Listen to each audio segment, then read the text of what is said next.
Hola amigos de Alcance, ¿cómo están? Vamos a continuar con el módulo de matemáticas para el examen de admisión del Politécnico Nacional. Este ya es el último video del semestre, básicamente aquí concluimos los temas, y pues vamos a hacer un recuento también de lo que hemos visto hasta ahora, ¿no? Desde el principio. Vamos a ver entonces, aquí están todas las notas. Si necesitan este documento, no duden en dejar en los comentarios su correo, contactarme mediante los comentarios para que se los pueda enviar con mucho gusto, ¿no? Entonces vamos a hacer un breve recuento de lo que hemos estado viendo y cuál es la lógica que lleva estas cosas, ¿no?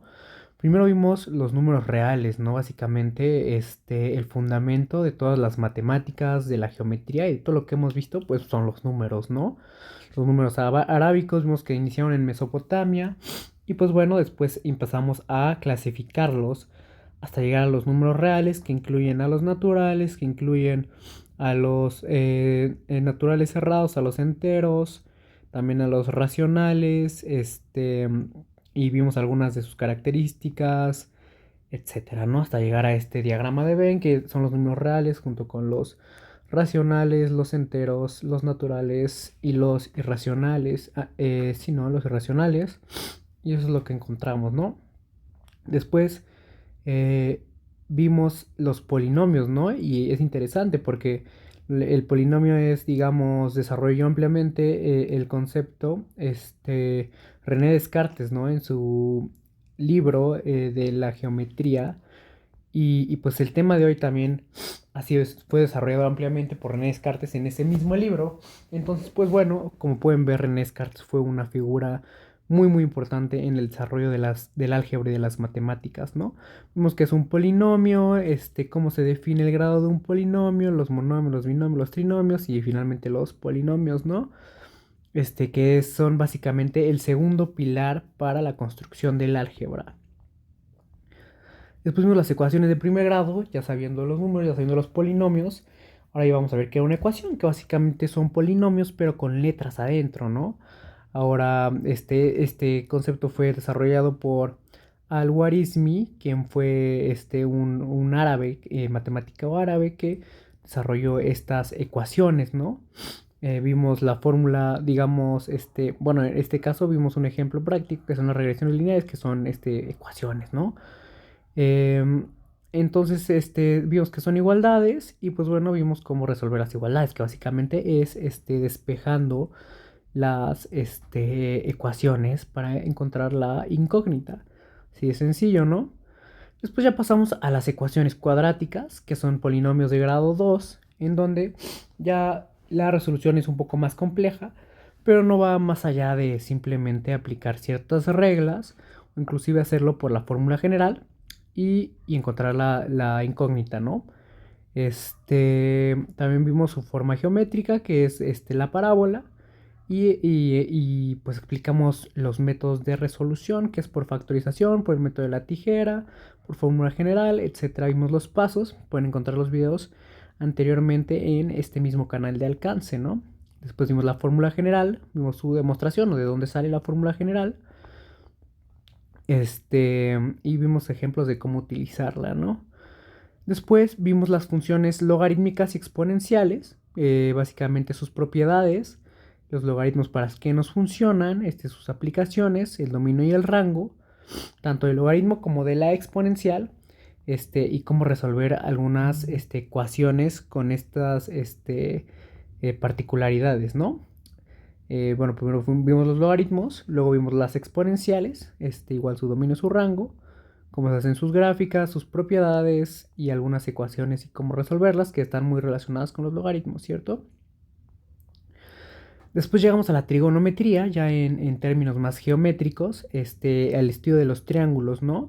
Vimos el triángulo rectángulo, el teorema de Pitágoras y las identidades trigonométricas que están directamente relacionadas con los triángulos rectángulos, ¿no?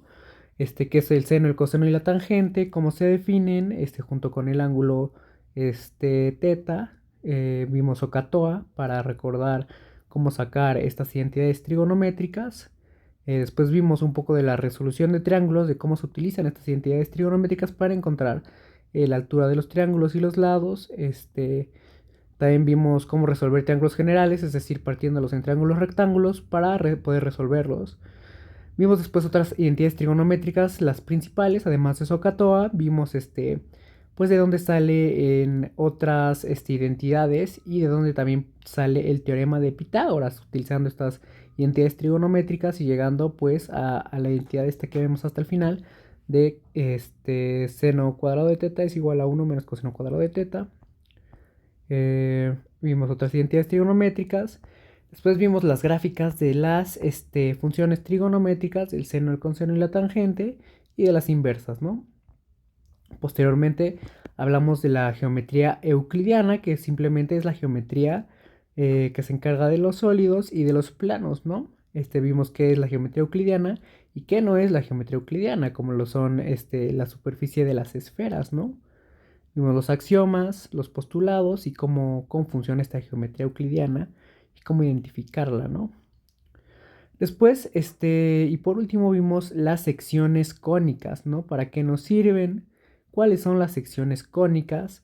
Los principales elementos de las secciones cónicas y básicamente cómo se resuelven y sus ecuaciones generales, ¿no? Entonces, por último, hoy veremos las coordenadas y en particular las coordenadas cartesianas, ¿no? Pues bueno, empezando con el último tema, es bastante breve ya, ¿no?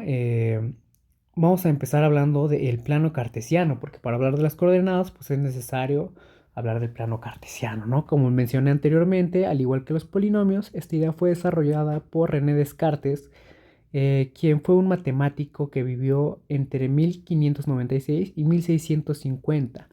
Él escribió en su libro La geometría, y además de ser un matemático, también fue un filósofo, ¿no? ¿Quién no recuerda la típica frase cogito ergo sum? Que en español se le traduce como pienso y luego existo, pero más bien sería pienso y por ende existo, ¿no? Que básicamente es una teoría epistemológica en donde Descartes decía que si teníamos conciencia, eso quería decir que existíamos. Pero bueno, aquí vamos a discutir más que nada sus ideas matemáticas y cómo contribuyó a esta teoría de las coordenadas. Entonces vamos a hacer un plano cartesiano, ¿no? Básicamente el dibujo del plano cartesiano se hace de la siguiente manera. Tenemos que hacer dos líneas rectas que se intersectan en un cierto punto del plano de la hoja.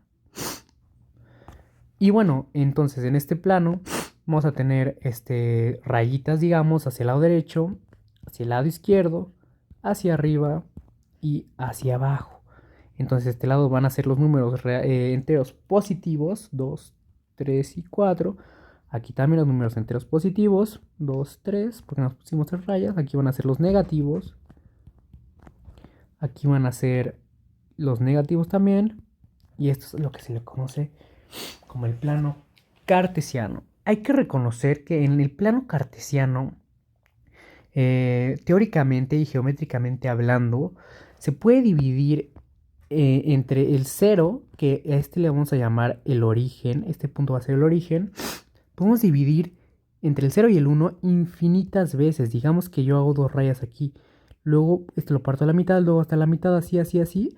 Esto lo podemos hacer infinitas veces. Entonces, es decir, entre el 0 y el 1 es un continuo de puntos en donde cada vez podemos irnos más pequeños utilizando los números racionales, ¿no? La mitad, después la mitad de la mitad y así hasta llegar al infinito, ¿no? Esa es una característica del plano cartesiano. Y ahora, ¿qué es una coordenada cartesiana? Una coordenada cartesiana se define como un conjunto de dos puntos que marcan una ubicación en el plano cartesiano. Por decir algo, vamos a ubicar la coordenada 1,1. ¿Cómo se ubica esta coordenada? Bueno, el primer número regularmente pertenece al eje de las X y el segundo al eje de las Y. Este es X y este es Y. Siempre el eje horizontal va a ser el eje X y el eje vertical va a ser el eje Y. Entonces, ¿qué nos dice? X nos vamos al 1 y Y nos vamos al 1. Entonces, nos vamos 1 a la derecha y 1 para arriba. Esta es la coordenada 1,1, ¿no? Eso es lo que se le conoce como una coordenada cartesiana, porque está en el plano cartesiano Y se fijan, el plano cartesiano nos da coordenadas en dos dimensiones. Por ejemplo, si luego hacemos 2,2, ¿dónde lo vamos a poner? 2,2. Este es la coordenada 2,2. Y ahora, ¿qué pasa si unimos estos puntos? Unimos estos puntos. Y extendemos la línea al infinito. Tenemos una línea recta. Si se fijan, para generar una línea recta, lo único que necesitamos son dos puntos y con esto podemos obtener su ecuación general. La ecuación general de la línea recta es x es igual, y es igual a mx más b, donde b es la ordenada al origen, m es la pendiente. ¿Cuál es la fórmula de la pendiente? La fórmula de la pendiente es igual a el cambio en y sobre el cambio en x, que esto es igual a y2 menos y1 sobre x2 menos x1. Vamos a ver este ejemplo de esta línea recta. Tenemos este es x y este es y. Entonces digamos, este es x1, este es y1, este es x2, este es y2. Entonces sustituimos y2 menos y1 sobre x2 menos x1. Esto nos va a dar 1 sobre 1 y esto es igual a 1. ¿Qué quiere decir esto? Que nos vamos a mover a la izquierda 1 y para arriba 1 para generar esta línea recta. Y así podemos generar la misma línea, pero utilizando ese método. Digamos, pongamos el mismo plano cartesiano en este lado de la hoja, ¿no? 1, 2, 1, 2. ¿Qué nos dice esto? La ordenada de origen, ¿cómo sale? La ordenada, bueno, primero hagamos la línea recta, la línea, ¿no? Entonces nos vemos 1 a la izquierda, como nos dice el de abajo, y nos vemos 1 para arriba, right over run. Nos vamos para arriba, aquí hay un punto. Nos vamos 1 para acá, aquí hay otro punto. Ya hacemos la raya. Si se fijan, nos queda exactamente la misma raya con la misma pendiente de 1 sobre 1. Y ahora, si se fijan, entonces ya tenemos que y es igual a 1x más b. No sabemos cuál es b. ¿Cómo encontramos b? Pues bueno, esto es muy sencillo. Si escogemos dos puntos, es decir, este punto de aquí, bueno, más bien un solo punto, tenemos que y es igual a 1 y esto es igual a 1 por 1 más b. Y entonces despejamos 1 menos 1 es igual a b y b es igual a 0. Y como habíamos dicho, la ordenada al origen es donde el plano cartesiano corta al eje de las y. Y si hacemos de la manera geométrica o de la manera algebraica, podemos comprobar esta parte del plano cartesiano, ¿no? Ahora vamos a ver un plano cartesiano o más bien un sistema de coordenadas un poco más complejo. Vamos a hacer este mapa de aquí. Tenemos esto así y tenemos esto. Vamos a hacerlo de una mejor manera. Vamos a poner esta raya aquí, vamos a poner esta raya acá y vamos a poner esta raya acá. Listo. Este va a ser el eje de las y, este va a ser el eje de las x y este va a ser el eje de las z. Esto está representando un plano en tres dimensiones. Vamos a ponerle unas rayitas aquí. Vamos a ponerle unas rayitas donde tendría según que estar la misma escala y de acá también. Entonces aquí ¿cómo encontraríamos coordenadas? Pues aquí lo que haríamos sería una coordenada de esta manera, 1,1,1. Entonces, ¿esto cómo lo encontraríamos? Nos iríamos, primero sería x, y y z. Nos iríamos al eje de las x y iríamos al 1. Después nos iríamos al eje de las y, iríamos a 1. Y luego nos iríamos al eje de las z, iríamos a 1. Este es el punto que encontramos. Digamos que este es el P1. Entonces aquí le ponemos P1. Y si quisiéramos encontrar otro punto, Vamos a ponerle 2,2,2 es igual a P2. Entonces ahora nos vamos al 2, nos movemos al 2, nos movemos al 2 y nos movemos al 2. Aquí está el 2. Ahora, si unimos, más bien, si vamos a poner otro punto, el 3. El 3 estaría así, hasta acá y hasta acá. ¿Qué pasa si unimos estos tres puntos? Lo unimos para acá, lo unimos para acá y lo unimos para acá. Si se fijan, tenemos ahora lo que es un plano. Este plano está conformado en 3 dimensiones. Estamos creando una figura en 3 dimensiones con este plano cartesiano en 3 dimensiones. ¿Y qué pasa si aumentáramos digamos, una dimensión más y tuviéramos algo así? X, Y, Z, más bien sería W, X, Y y Z. 1,1,1,1. Pues tenemos para arriba, para este lado, digamos, para la derecha, o bueno, en el plano, y esto sería en 3D, y luego para dónde iría la otra dimensión. Esto ya no se puede representar geométricamente, y al menos hasta aquí es donde ha llegado nuestro entendimiento de la geometría de manera visual, ¿no? Ya podemos hablar del cálculo en más de 3 dimensiones, pero realmente hasta aquí ya nuestro entendimiento de las dimensiones. Se puede hablar, por ejemplo, con la teoría de la relatividad de Einstein, de una cuarta dimensión, la cual sería el tiempo. Pero bueno, esto es meternos ya en cuestiones mucho más técnicas. Pero para entenderlo, por ejemplo, un poquito sencillo y como dato curioso, por ejemplo, cuando digamos que tú vas a ver a alguien en un edificio, ¿no? ¿Qué coordenadas tienes que darle? Le tienes que dar, eh, digamos, en dónde está el edificio, o sea, de manera plana, en qué calle, le tienes que dar, o sea, y la calle incluye, pues, digamos, el eje de las X y el eje de las Y, porque, digamos, este es un mapa.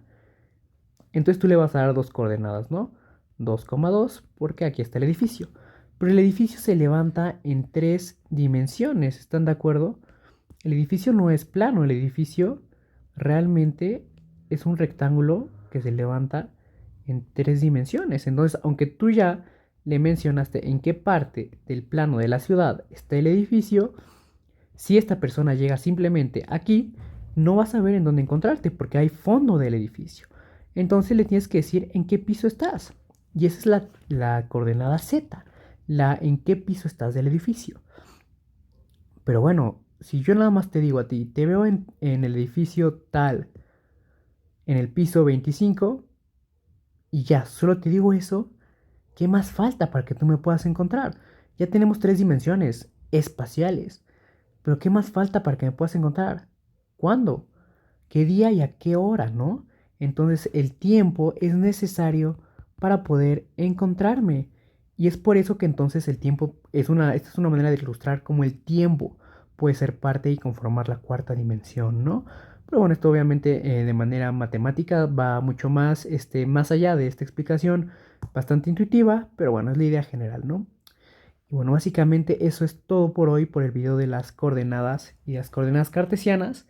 Pues bueno, ahora sí me despido de este gran curso de matemáticas. Espero que les vaya muy bien. Y pues muchas gracias por su atención. Para todos los que han visto los videos, espero que hayan sido de mucha ayuda. Espero que al menos les hayan entretenido. Y pues yo soy Luis Jiménez y esto es Alcance USL Matemáticas.